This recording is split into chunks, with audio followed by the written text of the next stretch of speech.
เมื่อใจคิดน้อยความทุกข์ก็น้อยเมื่อรู้เท่าทันความคิดใจจะไม่ถูกพาไหลความสงบไม่ได้อยู่ที่โลกเงียบแต่อยู่ที่ใจไม่ฟุ้งหยุดคิดเกินจำเป็น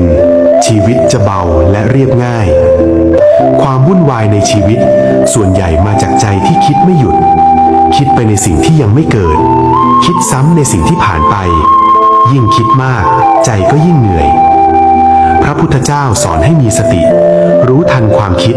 ไม่ใช่ห้ามคิดแต่ไม่หลงคิดเมื่อความคิดเกิดขึ้นก็เพียงรู้ว่ากำลังคิดแล้ววางไม่ต่อเรื่องใจจะค่อยๆสงบเองเมื่อคิดน้อยลงใจจะมีพื้นที่สำหรับความเข้าใจความเมตตาและความสุขที่เรียบง่ายชีวิตอาจไม่ได้เปลี่ยนทันทีแต่ใจที่สงบจะทำให้เราเดินต่อไปอย่างเบาและมั่นคง